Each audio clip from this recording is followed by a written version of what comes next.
Assalamualaikum warahmatullahi wabarakatuh. Selamat malam, salam sejahtera untuk kita semua. Oke, malam ini kita melanjutkan dengan data ya. Jadi ini kita akan membahas pembuktian ya dengan data. Hubungan antara sejarah dari pendirian dari awal pendirian Bank Sentral Amerika, Federal Reserve atau The Fed di tahun 1913 sampai ada krisis ya tahun 1929 atau kita kenal dengan Great Depression sampai nanti ada peristiwa penyitaan emas oleh pemerintah Amerika di tahun 1933, kemudian menuju ke konferensi di Bretton Woods tahun 1944 sampai nanti kita cukupkan sampai tahun 1971 di mana Presiden Richard Nixon atas nama Amerika secara sepihak menyampaikan bahwa mata uang US dollar yang digunakan oleh negara-negara di seluruh dunia sudah tidak lagi di backup oleh emas. Jadi kursnya kurs mengambang. Ya, nanti kita buktikan dengan data. Apakah memang ada hubungannya? Ya, jadi dengan data kan kita bisa melihat ya, ya minimal ada faktor pembuktian lah ya. Oke, kita buktikan. Karena dari sejarah manusia itu melakukan transaksi atau perdagangan, emas ini berperan penting, emas dan perak pastinya, sebagai alat jual beli transaksi ya. Nah, kita lihat. Nah, kalau belum melihat video yang mengenai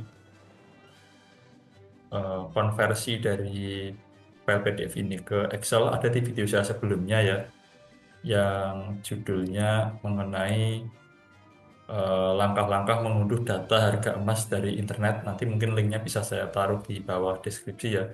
Jadi nanti teman-teman bisa lihat di situ ya, bagaimana data yang bentuknya file PDF ini bisa dengan mudah dikonversi menggunakan menjadi Excel. Nah, ini kan lumayan banyak ya, dari tahun 1000 data emas ya. Data emas dalam satuan ons ya, per satu ons dengan kurs dolar waktu itu ya dari tahun 1633 sampai 2016 ya, lumayan banyak ini. Ya, jadi di situ ada dua kolom ya, kolom tahun dan harga emas rata-rata di tahun itu. Ya, nanti bisa teman-teman lihat di video sebelumnya kalau masih bingung. Nah, sebelum masuk ke pembahasan mengenai analisis, kita bisa melihat ringkasan awal bagaimana data ini diunduh ya. Jadi bisa masuk ke Google, nanti ketik aja gold price from 1833 ya. Nanti enter aja teman-teman, nah, nanti langsung ke bawah ya. Nah ini situsnya ya, historical gold price ya. Oke, ini diklik nanti munculnya ini. Nah ini nanti di download, nanti dikonversi ke Excel. Oke ya. Nah, nanti kita analisis satu per satu ya. Oke, ini saya menggunakan bahasa pemrograman Python karena ya sebenarnya bahasa pemrograman banyak ya, hanya karena saya lebih terbiasa pakai Python ya untuk saat ini. Kita bisa lihat ini. Nah, ini datasetnya. Ini dibuka pakai Notepad bisa, dibuka pakai Excel juga bisa, tapi saya bisa pakai Notepad ya karena ini kan data nggak terlalu banyak ya. Oke ya. Nah, ini data ini nanti kita analisis ya menggunakan Jupyter ya. Jadi Jupyter itu aplikasi yang basisnya Python, tapi untuk orang atau mahasiswa atau siswa yang sedang belajar pemrograman atau memang merasa tidak punya bakat programmer, ini bisa sangat membantu ya.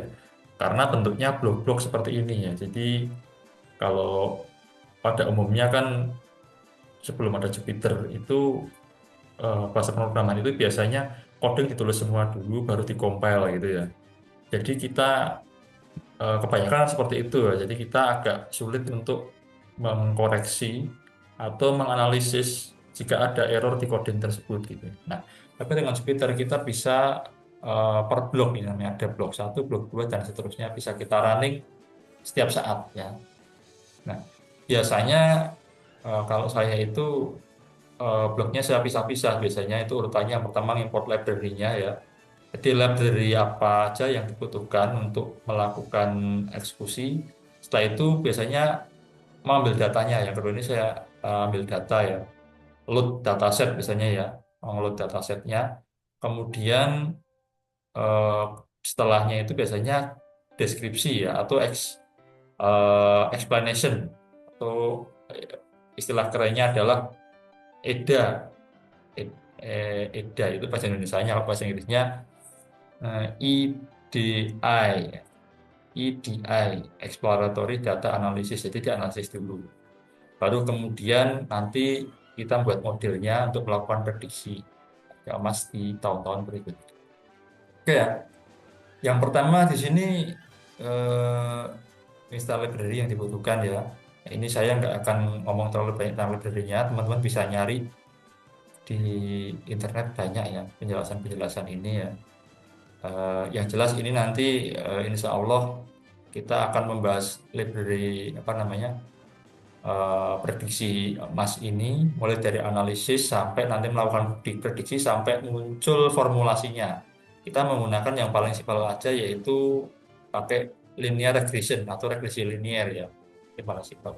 Di sini ini sementara saya hapus dulu kalau ASTM ini pakainya jaringan secara tiruan ya. Jadi ini belum perlu.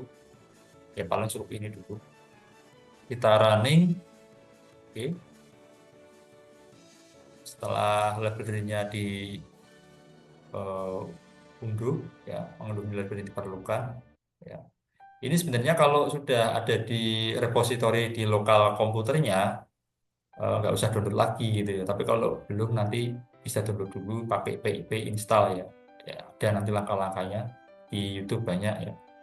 Setelah itu apa mengambil datasetnya ya datasetnya ini eh, ada coding seperti ini ya, membaca data CSV ya, karena bentuknya CSV ya, bukan Excel ya. Kalau Excel biasanya kan XLSX ya kalau nggak salah. Nah, ini ini harus sesuai dengan nama datasetnya. Datasetnya itu kan tadi kan, nah ini datasetnya harus sesuai dengan ini. Kalau ini nggak sesuai dia nggak akan bisa baca ya. Misalkan ini saya hapus ya, itu ya. Nah, dia ada error tuh. Dia no such file or directory ya, tidak ada file atau teritori dengan nama ini. Jadi ini salah. Ini kan namanya kan bukan itu. Tapi ini. Nah, gold underscore from underscore 1833 CSV. Ini tulis. Sama ekstensinya harus ditulis. Harus disertakan ya. Karena kalau disertakan nanti nggak akan kebaca filenya. Oke ya. Kita running ya. Nah, di sini ada 163 baris dan 2 kolom. Ya, di tahun ini saya ubah karena data aslinya kan seperti ini ya. Nah, ini kan agak agak membingungkan nih 1833 sampai 49 dalam satu kolom ya. Makanya biar nggak rancu saya mulai dari tahun 49 saja ya. Nanti di sini kan tinggal dihapus saja. Diedit di sini kan bisa. Nah, udah di sini bisa ya. Itu kemudian harusnya di Ctrl S ya. Nah, data dari 1849 sampai 2011 ya. Kemudian menampilkan 5 tahun pertama ya. Ini kalau kalau pengen 10 tahun gimana? Nah, ini di 10 tahun gitu aja. Nah, ini 10 tahun pertama. Kalau 100 tahun bagaimana? Nah, ini tinggal diganti saja. Nah, ini sampai 100 tahun ya. Dari 1449 sampai 1958. Ya, kita ya ini aja lah, standarnya saja. Oke, kita deskripsikan ya. Pakai DF Descript ya. Kita running. Oke ya. Eh, yang kita pakai yang ini saja. Karena year itu kan tahun ya. Nggak mungkin dicari rata-ratanya lah. Ini aja. Ya. Jadi dari tahun 1849 sampai 2016 itu nilai tertinggi adalah 1.571,5 dolar per apa namanya? Per apa ini? Di sini per ons ya, per ons maaf, per ons. Iya, per ons. Iya. Di tahun 1849 harganya itu per on itu 18,93 dolar ya. Ini kalau dikonversikan berapa ya ke rupiah ya? Kita cek saja. S dolar ke rupiah. Ini biasanya ada konversinya langsung, ini kok tidak ada ya? Nah, jadi yang ada juga komoditi. Wah, biasanya ada konversinya ya. Kita pakai kalkulator saja dengan kurs rupiah sekarang. 18,93 kali 16.500 ya. Harga emas di tahun 1849 itu kalau dikonversikan dengan kurs sekarang itu 1 ons itu berarti 1/10 kilo ya. Ya, 1/10 kilo berarti berapa gram itu? 100 gram itu harganya 312.355 rupiah kalau kurs sekarang. Nah, kalau kurs rupiah yang dulu waktu zaman, bukan sekarang ya, kan 1 dolar itu pernah 2.000 rupiah, zamannya Orde Baru itu kan pernah 2.000 rupiah, berarti lebih murah lagi kalau misalkan pakai kurs 2.000 saja, berarti 18,93 kali 2.000. Nah, cuma 37.860 per 1 ons atau 100 gram. Ini memang murah sekali, Bang. Oke ya.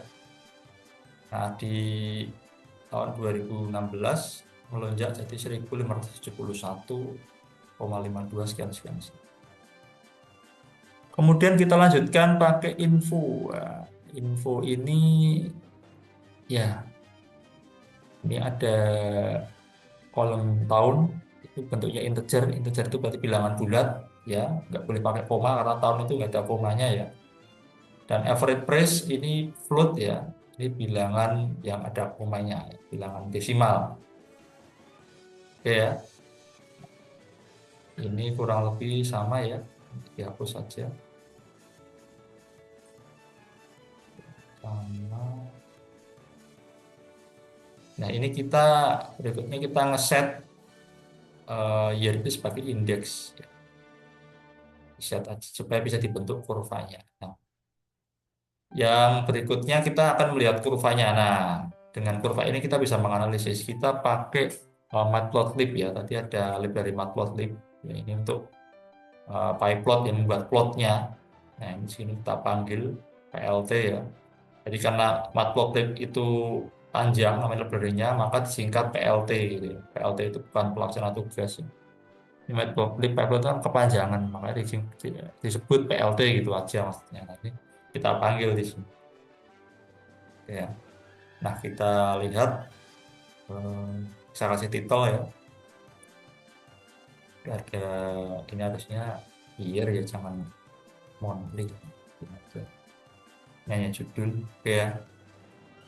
Oke, kita lihat di sini. Nah, jadi teman-teman kita bisa melihat ya, bisa melihat di sini dari tahun 1860 atau sebelumnya, berarti tahun 1949 sampai 1920-an ini nyaris tidak ada apa namanya grafik yang apa istilahnya ya turbulensi grafik gitu ya. Eh, ini cenderung stabil ya. Ini cenderung stabil. Nah, mulai di sini nih ada agak goncangan. Ini nanti kita bisa perbesar ini di sini nih sebagian ini. Nah, ini kemungkinan ya pas ada Great Depression atau krisis eh, moneter ya di Amerika itu dan peristiwa penyitaan emas oleh pemerintah Amerika. Nah, di sini nih ada kekuatan. Nah, di tahun 44 ini ada kenaikan sedikit sebenarnya dari di sini ada kenaikan ke sini sedikit. Nanti kita bisa analisis lebih dekat ya. Karena kalau ini kan kelihatannya kan cuman dikit banget ya. Padahal di sini ini kalau teman-teman lihat video sebelumnya di tahun 20-an sampai 33 itu ada perubahan harga emas ya. Yang tadinya 1 ons itu $20 menjadi $35. Ya, yang $20 itu pada saat 1 ons emas itu $20 masih bisa ditukarkan. Jadi kalau orang Amerika waktu itu punya $20 ke bank menukarkan emas 1 ons itu masih diberikan banknya. Nah, ketika ada kasus penyitaan emas di seluruh Amerika oleh presidennya sendiri waktu itu emas itu dibeli oleh apa namanya bank 20 troy ons. Tapi orang Amerika itu nggak bisa lagi orang Amerika itu tentunya orang-orang yang bukan orang-orang yang kaya ya, bukan orang-orang yang bawah lah, menengah ke bawah itu kalau mau ke bank menukarkan udah nggak bisa, harus membeli emasnya itu seharga $35. Artinya saat itu harga emas sudah naik menjadi $35. Jadi di sini. Nah, pada saat memasuki era Perang Dunia II berakhir, masuki perjanjian Bretton Woods, ini agak stabil, ini mulai stabil di sini. Ya, kita lihat ini mulai stabil sekali grafiknya ini. Nah, Nah, ketika masuk ke tahun 71, ini di sini kan sekitar 70, ini kan 1960, ini 70 di tengah-tengah sini, 71. Ketika mata uang US dollar sudah tidak di backup lagi oleh emas, kita bisa lihat ya betapa kurvanya langsung melonjak, yang melonjak sangat drastis ke atas ini ya, ini sampai tahun ini ya. Nanti kita bisa prediksi ya di tahun 2026 harga emas berapa, 2030 berapa ya. Dan kita bisa lihat di sini ya ini data ya, jadi kita berbicara dengan data yang dihubungkan dengan sejarah ya, jadi supaya ada sinkronisasi antara data dengan sejarah mata uang ini gitu ya. Nanti kita bisa menganalisis hal yang selanjutnya akan kemungkinan akan terjadi. Oke, berikutnya kita pakai Seaborn itu library untuk eh, ini kalau ini kan kurvanya ini masih sifatnya umum ya. Kalau ini sudah masuk ke agak kalau mikroskop itu agak diperbesar. Nah, kita ngambil dari 1913 sampai 1944 aja dulu. Atau ini mungkin berapa ya? Eh, mulai berlakunya itu kan 52, jadi 52 aja kita ambil. Nah, ini kelihatan ya. Kalau tadi kan ini nggak kelihatan. Nah, ini kita fokuskan dari pertama berdirinya Bretton Woods sampai ini sebentar ya 52 gitu aja ya. Nah, kita lihat ya. Ini ketika The Fed berdiri ya, Bank Sentral Amerika berdiri stabil nih agak stabil memang di sini nih. Nah, ini tahun 2 ini agak naik di sini dan tahun 29 ini nah kita bisa lihat ini saat saat krisis-krisisnya itu selesai di tahun 39 ya. Kita bisa lihat ini di sini yang tadi grafik kecil ini di sini ya, goncangan di sini ini, gejolak di sini. Ini kelihatan di sini. Nah, teman-teman bisa lihat di sini tuh. Ada kenaikan tuh. Ya. Ini mungkin supaya nggak terlalu tinggi kita pakai angka 6 saja. Nah, kita bisa melihat ya, ini gejolak dari ini ya, 29 sampai nah ini saat penyitaan emas ya. Nah, Harga emas dari tadinya $20 ya, bener ya, per 1 ons naik menjadi 35. Nah, ini datanya ada. Oke ya, datanya ada. Terus ini nanti sampai tahun 44 ya ini. Ini eh, memang agak ini karena kita perbesar ya, harga emasnya itu fluktuatif, tapi nggak terlalu turbulensi gitu ya. Nah, ini kita bisa lihat nih, masih di sini dia. Ini masih di sini, ini kelihatan kecil, ini agak agak ini mungkin yang turun ini ya. Nah, tapi ini nggak terlalu anu lah. Harganya itu masih naiknya itu masih $1 gitu ya. Nggak melonjak drastis. Oke ya, jadi sampai sini analisisnya. Dari sini insya Allah sudah ada gambaran lah ya, hubungan antara berdirinya Bank Amerika, Bank Sentral Amerika atau The Fed atau The Federal Reserve, kemudian ke krisis moneter, kemudian ke peristiwa penyitaan mata uang, bahasa penyitaan emas, ya, kemudian masuk perjanjian Bretton Woods, kemudian sampai nanti. Nah, ini kalau ingin tahu yang tahun 71 yang ini ya. Oke, mohon maaf tadi langsung di restart ya. Ini harusnya di restart dulu. Nah, ini ya, harus di restart dulu ternyata ya. Tadi R-nya membongkar, makanya saya restart saja. Jadi teman-teman kalau misalkan bingung ya, errornya apa, coba di restart dulu. Ya, kadang kita perlu baca library ulang. Ya. Nah, ini saya ambil dari tahun 44, di mana perjanjian Bretton Woods itu dimulai sampai 1990. Kita bisa lihat ini, di tahun 71, saat di mana Presiden Amerika Serikat itu mengumumkan bahwa dolar tidak lagi dipegang emas. Ini harga emas langsung melonjak drastis dari tadi 35 ya mungkin ya, 35 40 di sini. Langsung 100, 200, berikutnya sampai 600 dalam waktu ya sekitar 10 tahun ya. Padahal dari zaman dulu ratusan tahun itu stabil di sini gitu ya.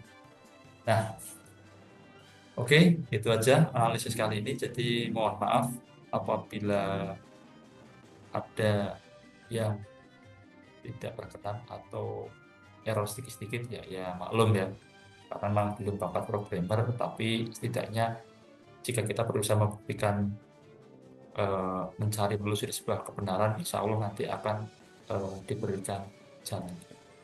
Terus belajar, selamat malam, Assalamualaikum warahmatullahi wabarakatuh.